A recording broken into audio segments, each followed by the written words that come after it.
Well, good morning, church. My name is Chris Chase, and I'm on staff at Master's College and Seminary, where I've been for give or take 5 years.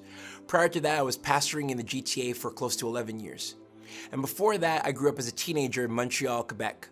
My parents, they immigrated to Quebec from Barbados, and they had great plans for my life. They wanted me to be a doctor. Sad thing about that, though, is I met grade 10 science, and that completely destroyed my parents' dreams.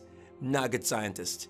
But more importantly to meeting grade 10 science was something that happened to me when I was in grade 9. In grade 9, I became a Christian. I decided to follow Jesus with all of my heart.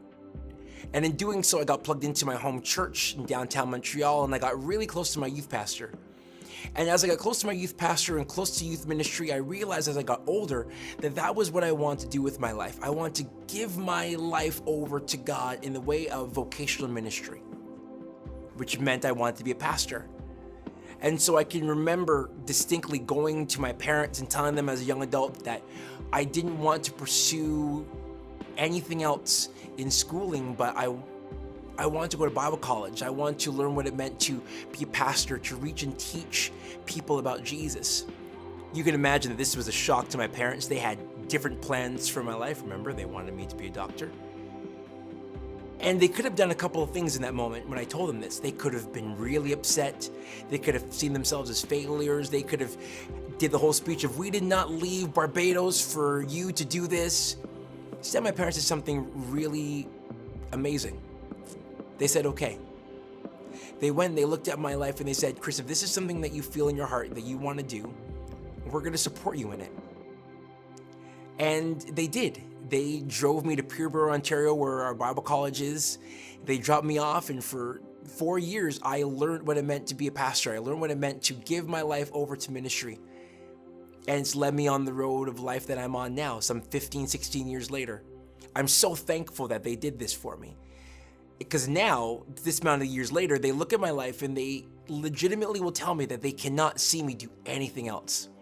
Now, that can either mean that they see that I have no other discernible skills, or, and I hope this is the way they look at it, that they were happy that we all trusted God together.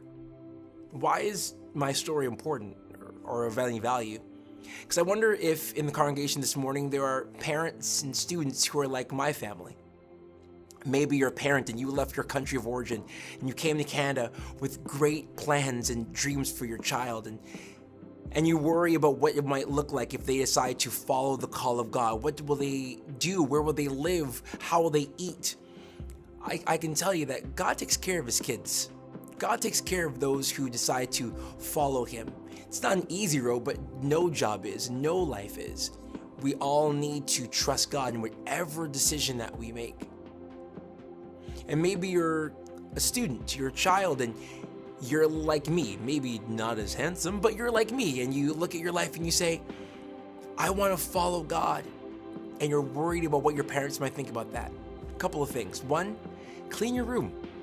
And by that I mean, listen to your parents, do what they ask, be respectful, and have conversations with them.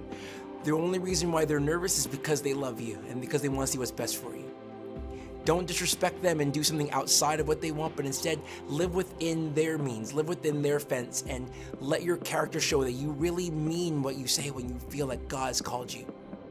Talk to each other, talk together, do life together, talk with your pastors, and figure out a way that allows the dreams that God has for your life to come to pass.